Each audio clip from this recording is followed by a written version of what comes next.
3일 동안 평안하셨습니까? 오늘도 수요 예배에 참여하신 여러분을 축복하고 사랑하고 또 예수의 이름으로 환영합니다. 옆 사람과 인사하십시다. 만나서 반갑습니다. 잘 오셨습니다. 은혜 많이 받으세요.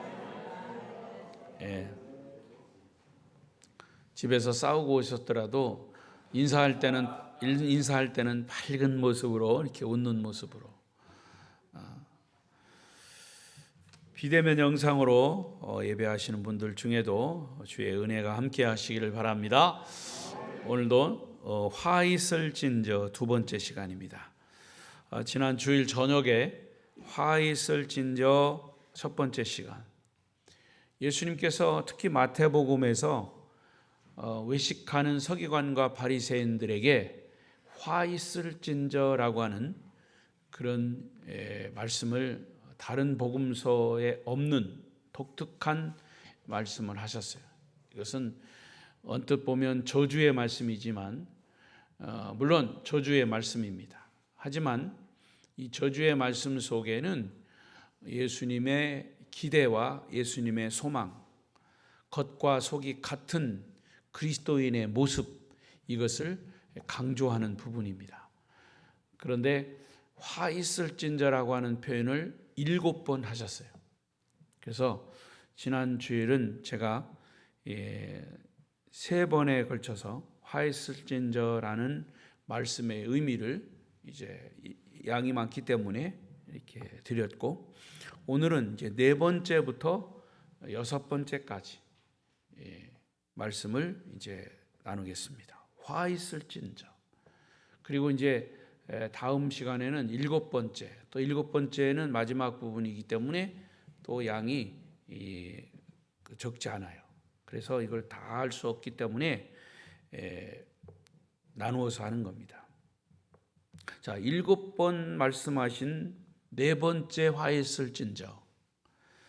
이 4번째 의미는 내용보다도 형식을 좋아하는 사람들. 여기 있네요. 4번째, 시작. 주님은 내용보다 형식을 좋아하는 사람들에게 분노하셨습니다. 또 다른 의미로는 영적인 것보다는 세속적인 것, 겉모양만 화려하게 꾸미는 사람들. 이게 사실은 서기관과 바리새인들. 서기관과 바리새인들은 누구라고 그랬습니까? 하나님의 말씀을 연구하고 그 말씀 율법을 따라서 연구하고 그것을 이제 가르치는 사람들인데, 여러분 아시다시피 하나님의 말씀은 겉모양보다 속 내용이 중요하죠. 예수님 말씀하신 것처럼 사람들은 겉을 보지만 나는 속을 본다 그랬어요. 그러니까 주님이 말씀하신 것은 겉모양의 사람들의 모습보다는 속이 깨끗해야 된다라고 하는 것을 계속 말씀하셨는데, 거기에 위배되는 사람들, 거기에 반대되는 사람들이 누구냐 하면, 아이러니하게 하나님의 말씀을 연구하는 사람들, 서기관과 바리새인들. 그 사람들이 하나님이 말씀을 하신 그 속 사람들이 깨끗해져야, 속 사람이 깨끗해져야 겉사람이 달라지는 건데, 그들은 속에는 아주 악한 것이 가득하면서도 겉만 깨끗한 척하는 그런 사람들에게 화 있을진저라고 분노하셨다는 거죠. 23절을 보십시다. 시작. 화 있을진저 외식하는 서기관들과 바리새인들이여, 너희가 박하와 회양과 근처의 11조는 들이되 율법에 더 중한 바 정의와 긍휼과 믿음은 저버렸도다. 그러나 이것도 행하고 저것도 버리지 말지니라. 여러분, 진짜 신앙, 참된 신앙은 인간에게 보이기 위한 것보다는 하나님께 보이는, 그러니까 하나님 앞에 서는, 하나님 앞에서 커남되어 하나님 앞에서의 모습, 이 진짜 신앙이죠. 우리가 예배를 드리는 대상은 오직 한 분이신 하나님이십니다. 그러나 사람들은 신앙생활을 하면서 눈에 드러나는 것들, 인간적인 것들, 외식하는 것들을 강조하게 됩니다. 예수님이 이것을 날카롭게 지적한 것이에요. 참된 신앙의 본질은 우리가 끊임없이 들어야 할 주의 말씀이에요. 왜냐하면 참된 신앙은 언제든지 위선적인 신앙으로 변질될 수 있기 때문에. 우리 사람은요, 하루아침에도 조변석계라고 그러죠. 아침에 기분 좋았던 마음이 저녁에 또 바뀌는 거예요. 오른손이 하는 일을 왼손이 모르게 하라. 기도할 때도 골방에 들어가서 하라. 바로 이런 것들이 예수님이 오늘 우리에게 주시는 메시지입니다. 그 당시 사람들은 율법의 명령에 따라서 11조를 드렸어요. 여기 이제 서기관과 바리새 외식하는 서기관과 바리새인들이여 하고 너희가 박하와 회양과 근처에 11조는 드리되. 자, 11조에 대한 얘기를 했어요. 신명기 14장 22절 보십시다. 시작. 너는 마땅히 매년 토지 소산의 11조를 드릴 것이며, 또 레위기, 그리고 그 땅의 10분의 1, 곧 그 땅의 곡식이나 나무의 열매는 그 10분의 1은 여호와의 것이니 여호와의 성물이라. 11조는 누구의 것이다? 11조는 누구의 것이다? 근데 11조만 여호와의 것입니까? 10의 10은 다 하나님의 것이에요. 하나님이 주신 거예요. 왜 아멘이 기어 들어갑니까? 인정하기 싫어요? 원래 11조는 하나님이 모든 것을 주셨다. 내가 이 땅에 태어난 것도, 가정을 이루는 것도, 내가 하는 사업도, 직장도, 자녀도, 모든 것이, 자연 만물도 하나님이 창조하셨고 그것을 생육하고 번성하라. 다 주셨어요. 하나님이 주셨어요. 그런데 하나님이, 너 그거 하나님이 준 것으로 믿느냐? 내가 준 것으로 믿느냐? 예, 믿습니다. 그러면 9은 너 갖고 하나만 나 줘라. 내가 그걸로 네가 인정하나, 하나님이 모든 것을 주셨다고 인정하나 안 하나 내가 시험하겠다. 이해가 되셨습니까? 11조의 의미는 그거란 말이죠. 돈을 내라는 게 아니에요. 물론 내다 보면 이제 물질로 드리지만 의미를 바로 알아라는 거예요. 의미. 하나님이 주셨는데, 그래서 말라기에서는 하나님이 주신 거 11조 떼어먹으면 뭐라고 그랬어요? 모르시는구나. 찾아보겠어요. 말라기 3장 찾아봐요. 내가 또 목사가 저런 얘기 하는구나 이렇게 할까봐. 말라기는 구약성경 제일 마지막에 있죠. 마태복음 바로 앞에 있어요. 3장 10절.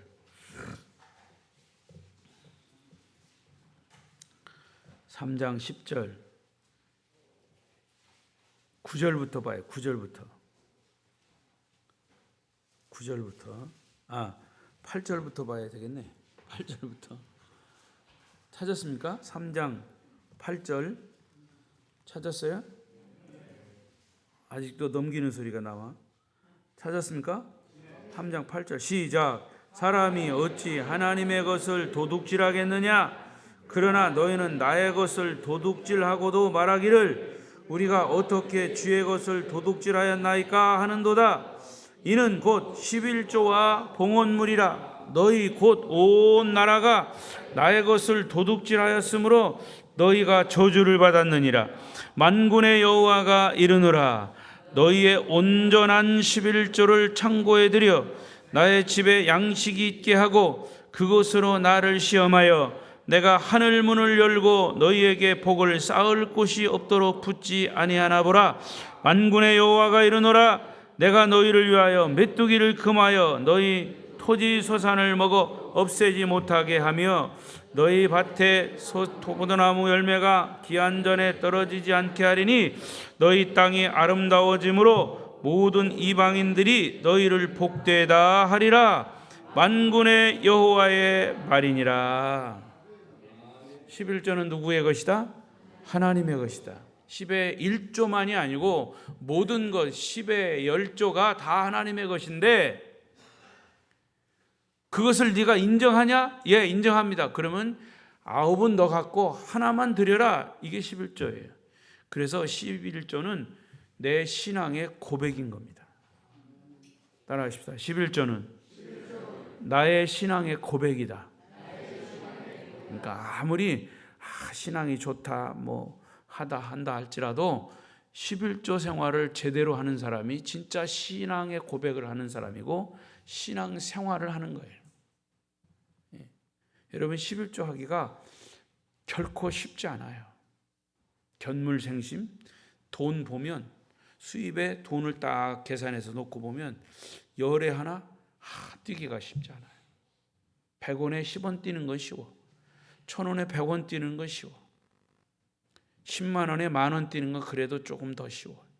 100만 원에 10만 원 없는 사람들에게는 그거 쉽지 않아요. 1000만 원에 100만 원 양이 자꾸 올라갈수록 침을 한 번 더 생겨야 돼요. 양이 올라갈수록 침이 메말라. 생길 게 없어. 왜? 아까워서. 그러니까 이게 눈에 보이면 이게 다 내 건데 이거를 떼어서 뭐 교회에다 갖다 바친다? 이게 가능하지 않는 거예요. 그러나 11조는 하나님의 것으로 딱 떼어놓으면 마음에서부터 떼어놔야 돼요. 근데 이것이 이제 하나님은 다른 건 몰라도 이 부분만큼은 시험해 보라 그랬어요. 나를 시험하여 내가 하늘 문을 열고 너희에게 복을 쌓을 곳이 없도록 붙지 아니하나 보라. 누구 얘기요? 하나님의 얘기예요. 만군의 여호와가 이르노라. 내가 너희를 위하여 메뚜기를 금하여 너희 토지 소산을 먹어 없애지 못하게 하며. 자, 이 말을 뒤집어 봐요. 11조 하지 않으면, 너 나를 인정하지 않으면 메뚜기를 보내서 네 과일, 네 농사 짓는 거 다 그냥 메뚜기가 먹게 해버리겠다 이거예요. 바람이 불어가지고 다 날려버리겠다 이거예요. 네. 너의 밭에 포도나무 열매가 기한 전에 떨어지지 않게 하리라. 바꿔 얘기하면 11조 하지 않으면 기한 전에 떨어지게 하겠다는 얘기예요. 11조 안 하면 우리는 농사 안 지니까 괜찮겠지. 어느 날 학교 잘 다니는 애가 학교 가서 미끄럼틀 타다가 다리가 부러졌어. 그럼 병원으로 가지고 가는 거야. 돈 다 갖다 오다. 정확하게 11조 안 한 거 병원에 다 갖다 줘. 아들 치료하기 위해서. 여러분 그런 일들은 비일비재예요. 목사님 나는 그래도 그런 거 안 해도 별 없었어요. 모르죠. 하나님이 특별하게 여러분한테 백을 썼는지 몰라요. 저는 그런 거를 많이 경험했습니다. 돈 내라는 얘기 아니야. 여러분이 하나님과의 관계를 회복하라는 거예요. 그런 부분에서 회복하라는 거예요. 할렐루야. 그러면 축복이 여러분에게 가는 거예요. 하나님의 것을 하나님의 것으로 인정하라는 거예요. 내가 하나님 아버지 기도할 때는 막 부르짖고 해놓고도 돌아서면 하나님은 온데간데 없고 나만 있어요. 특히 물질 앞에서 나만 있고 이거 내 건데 건강도 내 건데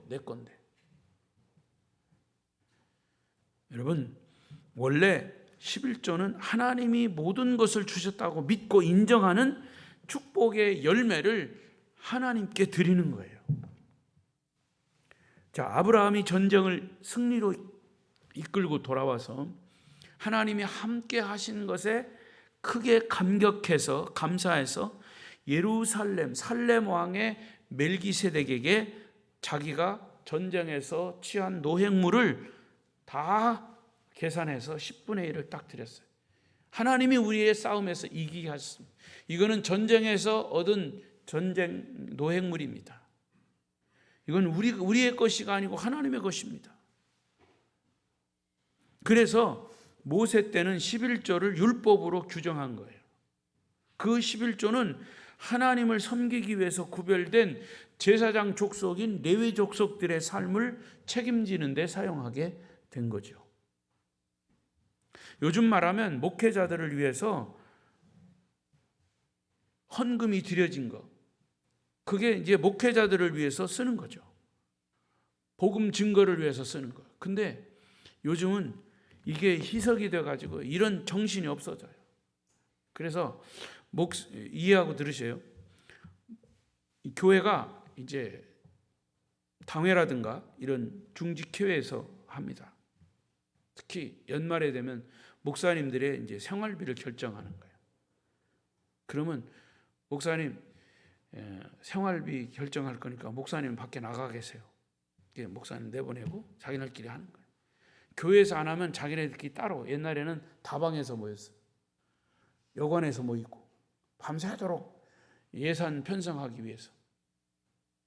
그래가지고 그 장로님 중에 한 사람은 다른 교회에 목사들 월급 주는 거 다 이렇게 체크해가지고 와가지고 어느 교회는 예산이 얼마인데 어느 정도 주고 어느 교회는 예산이 얼마인데 어느 정도 주고 다 계산해. 그러면 우리 교회는 예산이 이 정도니까 여기에 딱 맞춰서 주면 되겠다. 제가 30년 전인가 어느 교회 가니까 이해하고 들으셨다고. 여러분 시험 들지 마세요. 그날 내가 처음 했을 때 그렇게 목사를 생활비를 정하는데 2%를 올렸어요. 2%를 이제 올렸어. 그래서 2%를 올린 거는 무엇에 근거한 겁니까? 그랬더니 거기 이제 공무원이 한 분 있었어요. 목사님 금년에 공무원이 2% 올렸기 때문에 우리도 2% 목사님 생활을 올렸다고 그러더라고요. 하여튼 이게 이제 그렇게, 그러니까 그런 것으로 목회자의 생활비로 인해서 목회자를 흔드는 거예요. 그러니까 이게 교회가 자꾸 그렇게 가고 있어요. 그렇게. 이번에도 약 1,500명, 등록인은 1,200~300명에 나머지 1,500명 목회자들이 모여서 이제 말씀을 듣고 그런 이제 영성 훈련 비슷하게 또 쉬기도 하고 이렇게 했는데, 제가 마지막 폐회 예배 때 이제 설교를 하고 있습니다. 짤막한 설교 속에서 이번에 주제가 당신은 행복한 자로다. 행복에 대한 얘기. 그래서 제가 그랬어요. 설교하면서 여러분 여기 있는 설교자가 행복해 보이지 않습니까? 그랬더니 아멘을 별로 안 하더라고요. 그러거나 말거나 나는 행복한 목회자입니다. 주님이 주시는 평안으로. 그래서 예수님께서 부활하신 후에 세 마디를 하셨어요. 평안할지어다. 열심히 가서 복음을 전할지어다. 사명. 그리고 또 한 가지 성령을 받아라. 그래서 예수님께서 세 마디 하신 말씀. 그래서 행복은 마음이 평안해야 된다. 행복과 평안은 이퀄이에요. 여러분 그렇잖아요. 마음이 평안해 행복하잖아요. 근심거리가 있으면 맨날 근심하면 평안합니까? 행복합니까? 그래서 목회자는 어떤 교회는 이 교회의 목회자에게 스트레스를 줘서 그 목사가 암에 걸려 죽은 목사도 있어요.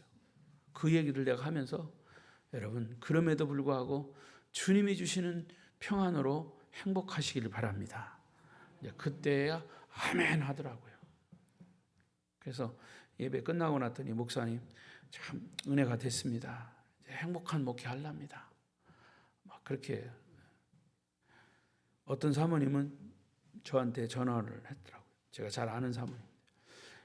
목사님 세계에서 설교 제일 잘하시는 목사님이래요. 그러더라고요. 그래서 듣기 싫진 않더라고요. 내가 잘하고 못하고가 아니라 말씀이 그들에게 감동했다. 그러니까 목회자가 불안하거나 뭐 이런 것을 저런 것을 막 마음이 불편하면 메시지 자체도 불편한 메시지가 나가는 거예요. 엄마가 배탈 나면 그 젖을 먹는 아기도 배탈이 나는 거예요. 그죠? 여러분 얼굴 좀 피세요. 그러니까 여러분 우리가 하나님이 주신 그 말씀, 하나님이 주신 모든 그런 명령 이런 것을 우리가 따라 행할 때 하나님 우리에게 주시는 그런 은혜도 더 배가 되는 거죠. 자, 여기 그 당시에 일반 백성들은 땅의 소산물의 11조를 꼬박꼬박 드렸어요. 그러나 서기관 바리새인들은 하나님을 잘 섬긴다는 그런 본보기로 박하와 회양과 근체의 11조는 드렸어요. 박하, 회양, 근체. 이거는 양으로 말하면 조그만한 거예요. 이런 것들은 서기관들, 바리새인들은 꼬박꼬박 11조를 드렸어요. 그런데 이 음식의 향유에 속하는 박하, 약재로 쓰이는 회양, 근체, 아주 작은 것들이에요. 눈에 잘 보이지 않는 미세한 것들. 이 11조를 구별해서 드렸어요. 그러니까 요즘으로 말하면 수입의 11조만이 아니라 시간의 11조, 선물 받은 것의 11조, 이런 것들을 다 율법을 통해서 바치게 했다는 거예요. 서기관과 바리새인들이 그거를 계산해가지고 성도들에게 막 바치게 했어요. 그러니까 평소에 생각하지 못한 그런 것들까지도 11조를 드리는 아주 엄격하고 완벽한 신앙생활을 한 사람들이 서기관 바리새인들이에요. 자, 그런데 이렇게 눈에 보이는 것들은 철저하고 엄격했지만 눈에 보이지 않는 것들은 소홀히 했다. 예수님은 그것을 지적한 거예요. 그러니까 사실이 그들이 무시한 건 뭐냐? 율법의 참 정신이에요. 본질, 믿음의 정신. 그래 여기 뭐라고 그랬어요? 자, 다시 23절을 보세요. 23절. 박하와 회양과 근체의 11조는 드렸으나 드리되 그 다음에 율법의 더 중요한 바 정의와 긍휼과 믿음은 버렸도다. 주님이 지적하신 거예요. 너희들 11조는 철저히 드리되 11조 드리는 그 마음 본질이 잘못됐다는 거죠. 아까 말씀드렸죠. 여러분 11조는 내가 수입의 11조를 돈을 드리는 게 아니라는 말이죠. 내 드리는 그 마음 정신이 어디에 있느냐 이거예요. 아이고 이거 아깝습니다. 이거 어쩌다 아까워요. 이런 11조는 안 받는단 말이죠. 드리기는 드려도 내 마음속에 정의, 긍휼, 믿음 이거는 하나도 없다 그 말이에요. 예수님이 왜 그들의 마음을 모르십니까? 알죠. 그러면 자, 율법의 정신이 뭘까요? 자, 율법의 정신. 율법의 정신은 율법에서 중요한 것은 내 믿음 속에 내 신앙 안에 하나님의 정의가 있느냐? 정의와 긍휼과 그래서 내 신앙 안에 하나님의 정의가 있느냐? 여기서 말하는 정의는 justice. 하나님의 정의, 하나님의 정의. 하나님의 정의란 말이죠. 그냥 우리가 말하는 무슨 이렇게 거짓말할 때 정직하게 해야 합니다. 이런 것도 정의지만 여기서 말하는 정의는 하나님의 정의, 하나님의 정의, 하나님이 말씀하시는 정의. 신앙인으로서는 행동의 행동, 예배, 기도, 찬양, 헌금, 봉사 이런 육신적으로 행하는 것들을 행하되 어떤 정신으로 하느냐 이거지. 하되 찬송을 하긴 하되 그냥 억지로 찬송 순서가 왔으니까 억지로 하는 거 그거 아니다는 거죠. 헌금을 드리라고 하니까 내가 권사, 장로, 집사인데 11조를 하긴 해야 되는데 억지로 하는 거 그거 아니라는 거죠. 예배를 막 열심히 참석해야 된다고 예배는 생명처럼 여겨야 된다고 막 이렇게 하니까 수요일날도 가만히 있다가 벌떡 일어나가지고 아이고 목사님 또 내가 안 나가면 또 전화하시겠지? 이래가지고 나와서 어쩔 수 없이 드리는 예배, 그거 아니라는 거죠. 내 안에 하나님이 원하시는 정의라고 하는 믿음을 가지고 행동하느냐 그 말이죠. 내 안에 거짓과 위선은 없는가를 먼저 살펴야 된다는 거죠. 이것은 다른 사람은 아무도 몰라요. 오직 하나님과 나만이 알아요. 하나님은 내 안에 거짓되고 음란하고 음모, 술수 이런 것들을 다 보고 계십니다. 그러니까 내 신앙의 깊은 곳에 정직함이 있는가, 순결함이 있는가, 나쁜 동기는 없는가, 이기적인 동기는 없는가, 열등감은 없는가, 남을 시기하고 질투하는 마음은 없는가, 이런 것들을 하나님은 다 알고 살피고 계신다. 그래서 서기관과 바리새인들에게 겉모양은 그럴듯한데 너희 속에는 하나님의 정의가 없다. 이것을 지적한 거예요. 또 하나 율법에서 중요한 것은 내 신앙 안에 하나님의 긍휼이 있는가. 시작. 내 신앙 안에 하나님의 긍휼이 있는가. 여기서 말하는 하나님의 긍휼은 멀시 이것은 하나님의 사랑입니다. 하나님의 사랑. 위에서 말한 저스티스는 하나님의 정의, 두 번째는 하나님의 사랑이에요. 내가 이웃을 구제할 때 구제헌금을 40일 동안 모아서 했어요. 모아서 내라니까 냈어.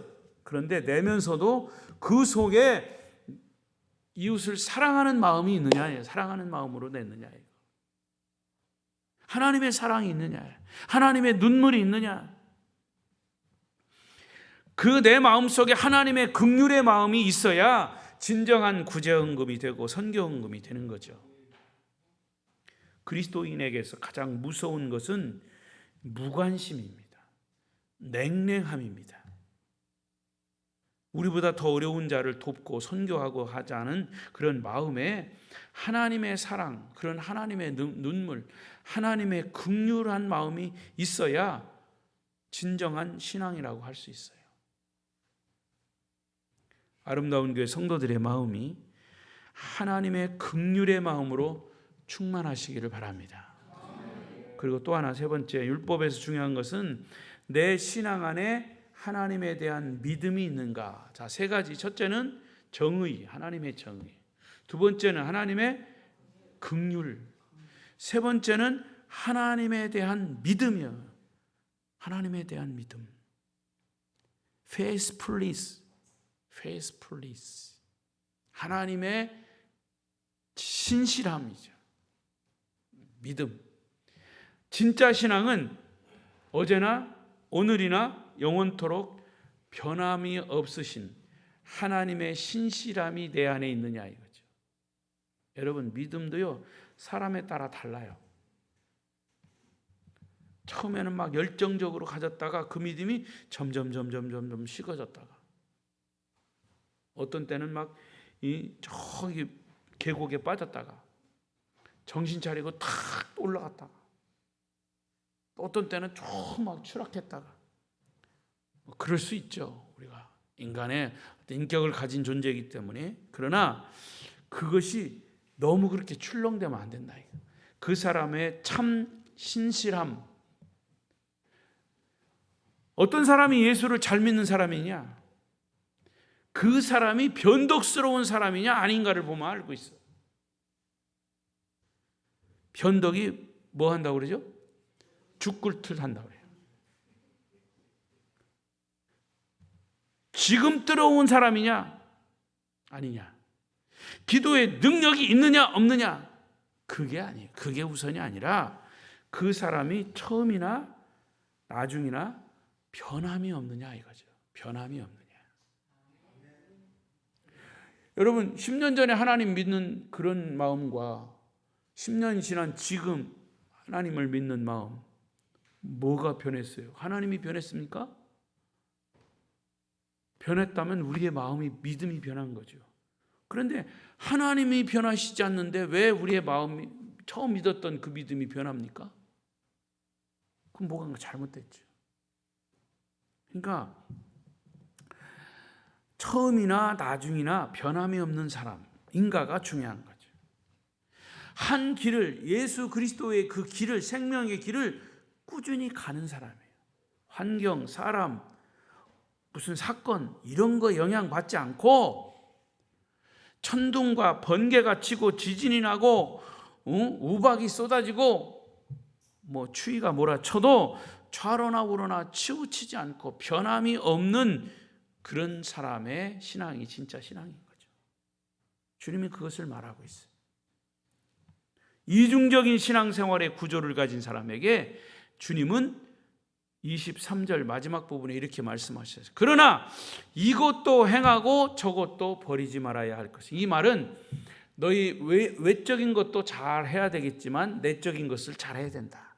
그러니까 내적인 것도 잘하고 외적인 것도 잘하고 이것도 저것도 버리지 말아라. 내 마음속에는 정말 주님을 향한 열정이 있는데, 열정이 있어요. 그러면 예배 시간 안 나오면 그 열정은 뭐예요? 주님 앞에 막 기도하고 싶은데 마음은 막 뜨겁게 기도하고 싶어. 기도의 자리에 안 나오면 뭐예요? 그러니까 내 외형과 내 내면 이것이 같이 가야 한단 말이죠. 소산의 11조뿐 아니라 박하와 회양과 근체 11조까지 내는 신앙 비판하지 않으셨어요. 그것이 축복이라고 그랬어요. 그러니까 이것도 저것도 다 해라는 거죠. 주일날 아침 일찍이 목욕 재개하고 새 옷 입고 깨끗하게 정성스럽게 교회 예배드리러 나오는 것 주님이 기뻐하십니다. 이 모든 것들을 잘 행하되 그 마음속에 그런 일들을 행하게 하는 동기가 하나님의 정의와 하나님의 긍휼과 하나님의 사랑이 그 속에 있느냐가 중요하다는 말씀을 이 서기관들에게, 외형적인 겉만 번지르한 사람들에게 아주 가시로 찌르는 말씀을 하신 거예요. 주님께서 이 말씀하실 때 서기관들과 바리새인들에게 두 가지 별명을 주셨어요. 24절을 보십시다. 시작. 맹인된 인도자여, 하루살이는 걸러내고 낙타는 삽니다. 그들을 맹인과 같다고 그랬어요. 맹인, 별명이에요. 영적 맹인. 율법의 정신인 정의, 긍휼, 믿음을 깨닫지 못한 그런 사람들을 영적인 맹인이라고 그랬어요. 여러분, 이 세상에서 가장 불행한 사람은 자기가 그런 부분을 모르는 사람이 맹인인 줄도 모르고 지도자가 되고, 영적인 것들을 모르고 안내자가 되는 것. 그러면 소경이 소경이면 시궁창에 빠지든지 교통사고가 나든지 할 겁니다. 서기관과 바리새인들은 자칭 종교 지도자들이면서 영적인 맹인들이다 그랬어요. 결국 그를 따르는 자들도 영적 사고가 나는 거예요. 그리고 또 두 번째는 별명이 낙타를 삼키는 자들이다 그랬어요. 여러분, 유대인들에게는요, 하루살이와 낙타는 불결한 짐승으로 취급이 됐어요. 여기 하루살이 나왔죠? 낙타 나왔죠? 이건 둘 다 불결한 짐승으로 먹어서는 안 되는 거예요. 뭐 하루살이를 누가 먹겠습니까? 그러나 낙타는 먹었어요. 고기로. 그런데 유대인들에게만큼은 하루살이와 낙타는 불결한 짐승으로 취급했다. 그런데 어떤 사람이 포도주를 짜는데 거기서 하루살이가 빠졌어. 그래서 하루살이를 걸러내는 정성을 보입니다. 당연히 걸러내야죠. 하루살이. 하지만 낙타는 먹지 말아야 할 것이에요. 불결한 짐승엔. 그런데 어떻게 한다고 그랬어요? 낙타는 삼킨다 이거죠. 이 말을 바꿔 말해볼까요? 100만 원의 수입이 있어. 10만 원은 11조 낼 수 있어. 아까 얘기했죠. 이게 1000만 원, 1억 이렇게 올라가면 11조가 많아지니까.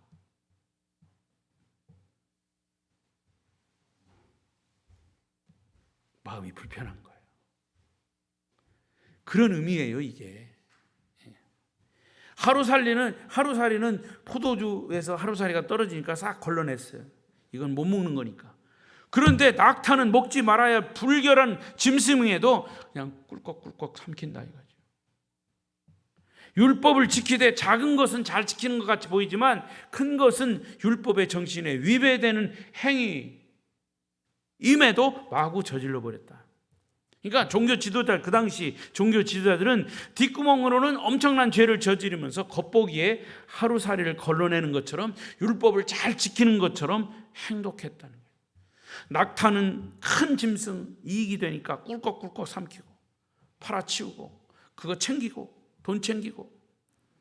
그러니까 신앙인들이 세상에서는 할 짓 다 하면서 교회에 나오는 것만으로 아이고 하나님 봐주시겠지 뭐 스스로 합리화시키는 것 똑같은 얘기죠. 그러니까 위선적인 행동에서 벗어나라. 그들을 향해서 하나님이 외식하는 자라고 말씀하신 거예요. 화 있을진저. 자, 다섯 번째 화에 대한 말씀 25절 6절 시작. 화 있을진저 외식하는 서기관들과 바리새인들.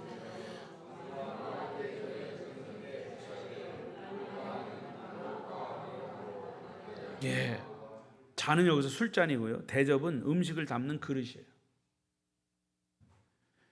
술잔은 깨끗합니다. 그러나 술잔에 담긴 술은 사람을 타락시키는 거예요. 술잔과 음식 그릇은 화려하지만 그 안에 들어있는 술은 우리를 파멸시키는 도구가 되는 거예요. 우리의 삶을 음식으로 비유한 거죠.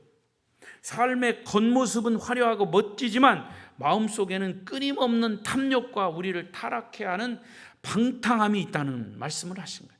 서기관 바리새인들은 하나님의 이름으로 그들의 야망, 그들의 욕심, 이들의 명예욕을 채운 사람들이에요. 이러한 자들에게 주님은 화 있을진저라고 말씀하신 거예요. 26절에도 동일하게 겉보다는 속을 깨끗이 하라는 말씀이에요. 그리고 그 다음 여섯 번째 오늘 말씀의 마지막 부분인 화에 대해서 말씀하십니다. 27절 8절 시작. 화 있을진저 외식하는 서기관들과 바리새인들이여 회칠한 무덤 같으니 겉으로는 아름답게 보이나 그 안에는 죽은 사람의 뼈와 모든 더러운 것이 가득하도다. 겉과 속이 다른 신앙에 대해서 얘기했어요. 그러니까 여섯 번째 화는 다섯 번째 화를 강조한 것이에요. 화 있을진저 다섯 번째. 그러니까 여섯 번째 화는 다섯 번째 것을 더 강조한 것이에요. 그러니까 다섯 번째 화는 아름다운 잔 대접으로 설명했다면 여섯 번째 화는 뭐라고 그랬어요? 회칠한 무덤.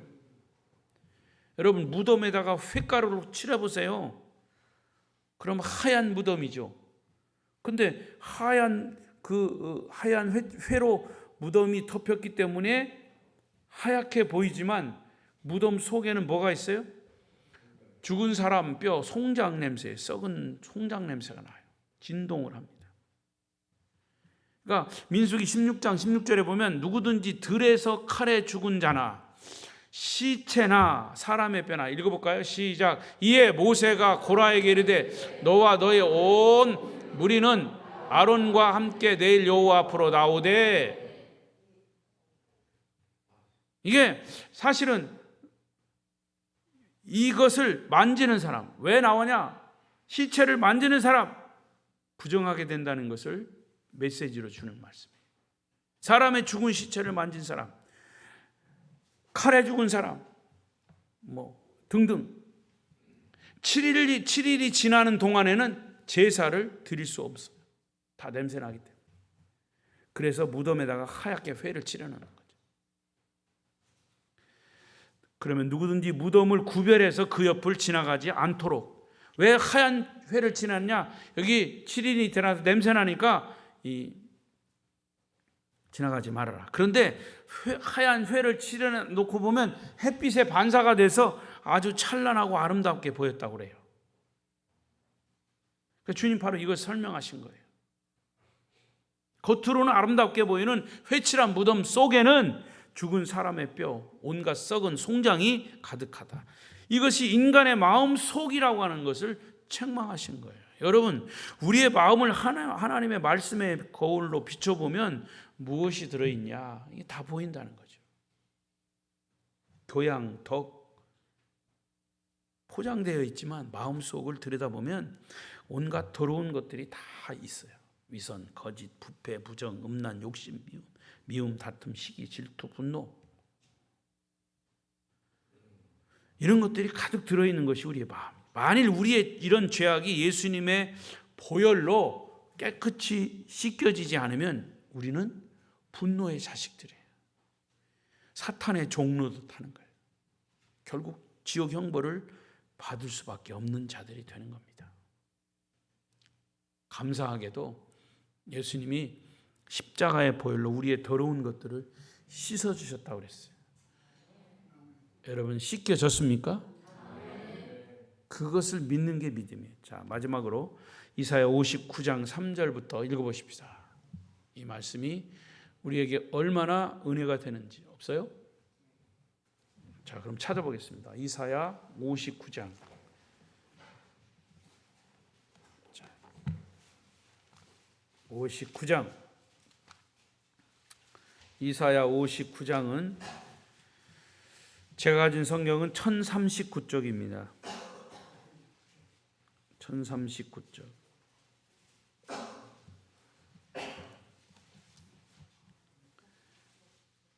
59장 아예 1절부터 봅시다. 1절부터 5절까지 크게 읽어요. 시작. 여호와의 손이 짧아 구원하지 못하심도 아니요 귀가 둔하여 듣지 못하심도 아니라 오직 너의 죄악이 너희와 너희 하나님 사이를 갈라놓았고 너희 죄가 그의 얼굴을 가리어서 너희에게서 듣지 않으시게 함이니라. 이는 너희의 손이 피해 너희 손가락이 죄악에 더러워졌으며 너희 입술은 거짓을 말하며 너희 혀는 악독을 내밀어 공의대로 수송하는 자도 없고 진실하게 판결하는 자도 없으며 허망한 것을 의뢰하며 거짓을 말하며 악행을 잉태하여 죄악을 낳으며 독사의 알을 품으며 거미줄을 짜나니 그 알을 먹는 자는 죽을 것이요 그 알이 밟힌즉 터져서 독사가 나올 것이라. 다 읽으면 너무 비참하니까. 인간의 마음 속에는 독사의 알이 있어가지고 그것을 먹고 밟으면 그 알이 터져서 독이 나온다는 거예요. 인간은 끊임없이 죄악의 거미줄을 짜낸다는 겁니다. 그래서 예수님은 서기관과 바리새인들에게 독사의 자식들아 이렇게 아주 심하게 책망하신 거예요. 말씀을 맺겠습니다. 하나님은 원래 우리에게 창세기부터 복 주시기를 원하셨어요. 따라서 오늘 말씀은 주님의 주님의 저주를 불러일으키는 거짓되고 위선적인 신앙을 갖지 말고 마음 중심에 하나님의 정의, 하나님의 긍휼, 하나님의 진실하심과 예수님께 받은 구원의 은혜를 철저하게 믿어라. 하나님의 사랑, 믿음, 이것을 꼭 간직할 것을 말씀하신 거예요. 그러니까 예수님이 이렇게 막 화 있으신 자라고 책망한 거는 그들을 사랑의 마음, 사랑하기 때문에 책망한 거예요. 부모가 자식을 책망하는 거는 사랑의 매죠. 사랑하지 않으면 마음대로. 그러니까 여러분, 우리에게 있어서 최대의 저주는 뭐냐? 하나님이 우리를 무관심하게 두시는 거예요. 그게 지옥이고 저주예요. 그러니까 여러분, 이런 저주의 신앙과 삶에서 어떻게 축복의 신앙으로 삶으로 돌아설 수 있겠느냐? 오직 그리스도 앞에 우리가 서는 겁니다. 주님의 얼굴을 보고 주님이 흘리신 보혈로 우리의 죄를 씻어 적실 때 우리는 저주의 삶에서 축복의 삶으로 탈출해 나올 수가 있습니다. 복음으로 거듭난 우리 아름다운 교회 성도들 복음으로 충만해야 되고 이제는 복음에 충만해서 여러분에게서 복음의 향기가 나는 저와 여러분 되시기를 축복합니다. 기도하십시다.